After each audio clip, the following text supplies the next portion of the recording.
السلام علیکم ناظرین، سلامتی ہو آپ پر جہاں بھی آپ ہوں۔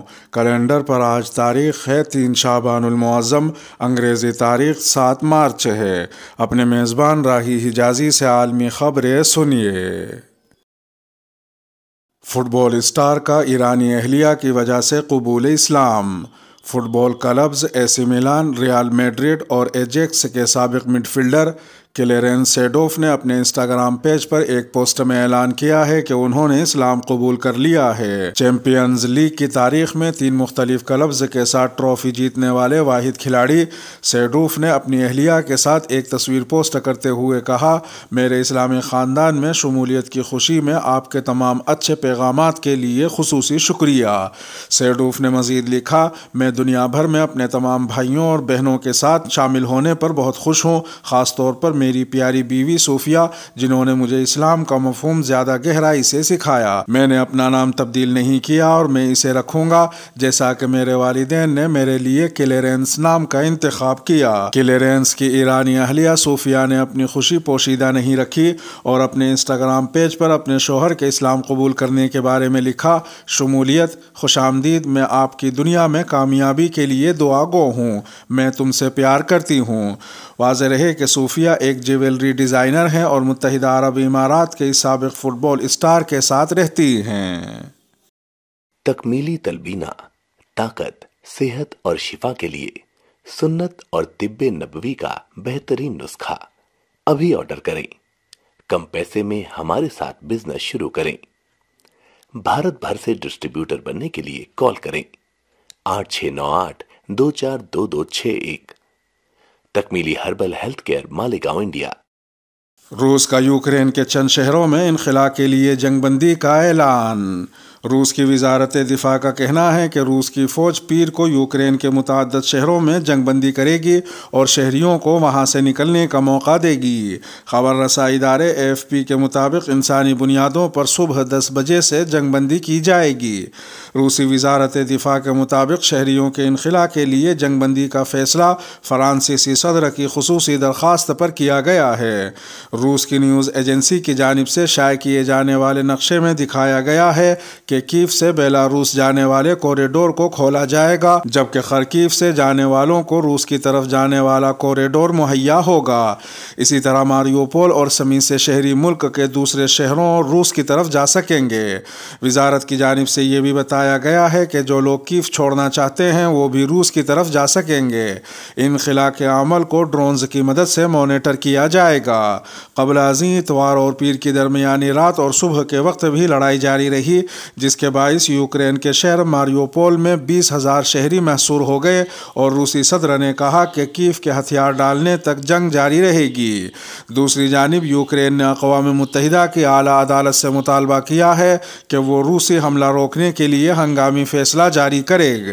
خبر رساں ادارے روئٹرز کے مطابق ساحلی شہر ماریوپول کے زیادہ تر لوگ زیر زمین مقامات پر پھنسے ہوئے ہیں، جبکہ شہر میں بمباری کے باعث پانی اور بجلی بھی منقطع ہو چکی ہے۔ اقوام متحدہ کا کہنا ہے کہ ماسکو کی جانب سے 24 فروری کو کیے جانے والے حملے کے بعد سے 364 عام شہری ہلاک ہو چکے ہیں، جن میں 20 سے زائد بچے بھی شامل ہیں، جبکہ سینکڑوں کی تعداد میں زخمی ہیں۔ کورونا وبا کے پیش نظر عائد بیشتر پابندیاں ختم کرنے کا اعلان۔ سعودی عرب نے کورونا وبا کے پیش نظر عائد کی گئی بیشتر پابندیاں اتوار سے ختم کرنے کا اعلان کیا ہے۔ سعودی عرب نے یہ اعلان قومی ویکسینیشن پروگرام میں پیش رفت اور کیسز میں کمی آنے کے بعد کیا ہے۔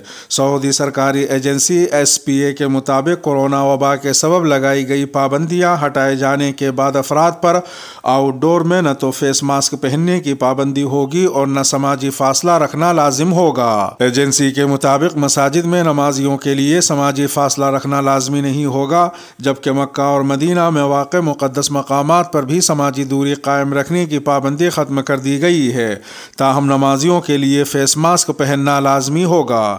علاوہ ازیں سعودی عرب نے جنوبی افریقہ سمیت 17 ممالک سے آنے اور جانے والی پروازوں پر عائد پابندی بھی ختم کر دی ہے۔ سعودی عرب آنے والے مسافروں کو پہنچنے پر اب منفی کورونا رپورٹ بھی نہیں دکھانی ہوگی، جبکہ سعودی عرب پہنچنے والے والوں کے لیے کوارنٹائن کرنے کی شرط بھی ختم کر دی گئی ہے۔ تاہم سعودی عرب آنے والے سیاحوں کے لیے انشورنس کرانا لازم ہے تاکہ کورونا وبا سے متاثر ہونے کی صورت میں ان کا علاج ہو سکے۔ OIC نے انسانی ہمدردی کی کوششوں کے لیے کابل میں دفتر کھول لیا۔ اسلامی تعاون کی تنظیم یعنی OIC نے کابل میں اپنا دفتر کھول لیا ہے، جو ملک میں انسانی بحران سے نمٹنے کے لیے افغانستان میں OIC کی انسانی ہمدردی کی کوششوں کو مربوط کرے گا۔ OIC نے ٹویٹر پر بتایا کہ محمد سعید العیاش کو OIC کے افغانستان دفتر کا ڈائریکٹر مقرر کیا گیا ہے۔ یہ دفتر 4 مارچ 2022 کو کھولا گیا۔ OIC کے مطابق دفتر گزشتہ دسمبر میں پاکستان میں تنظیم کے غیر معمولی وزارت اجلاس کے نتائج پر عمل درآمد کی پیروی کرے گا۔ کابل میں OIC کا دفتر افغانستان اور بین الاقوامی شراکت داروں کے ساتھ OIC کی انسانی ہمدردی کی کوششوں کو مربوط کرے گا۔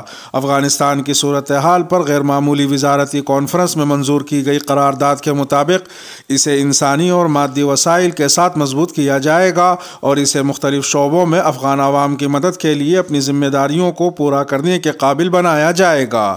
واضح رہے کہ پاکستان میں افغانستان کے بارے میں OIC کے اجلاس میں افغانستان کو انسانی امداد فراہم کرنے کے لیے ہیومینیٹیرین ٹرسٹ فنڈ کے قیام کے لیے قرارداد کا مسودہ منظور کیا گیا تھا۔ مصر میں خاتون جج کی پہلی بار اسٹیٹ کونسل بینچ کی صدارت۔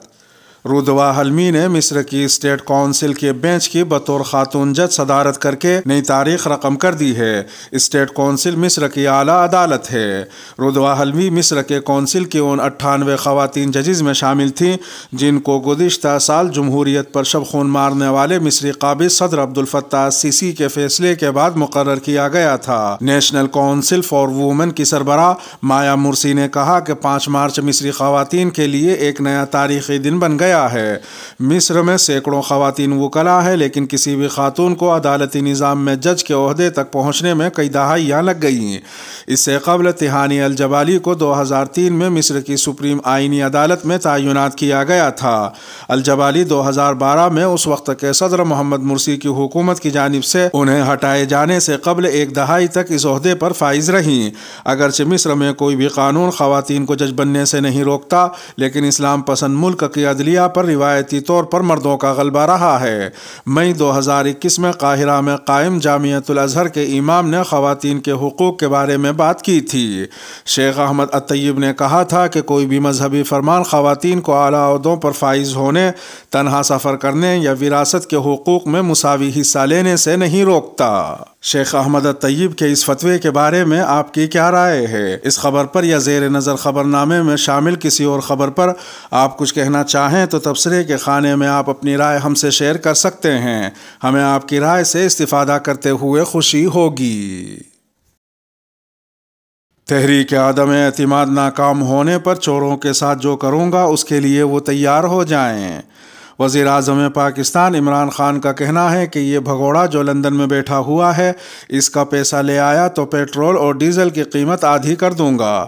وزیر اعظم عمران خان نے میلسی میں تحریک انصاف کے جلسے سے خطاب کرتے ہوئے کہا کہ یورپی یونین کے سفیر نے پاکستان کو خط لکھا کہ روس کے خلاف بیان اور ووٹ دیں۔ یورپی یونین کے سفیر سے پوچھتا ہوں کہ کیا آپ نے بھارت کو بھی یہ خط لکھا تھا؟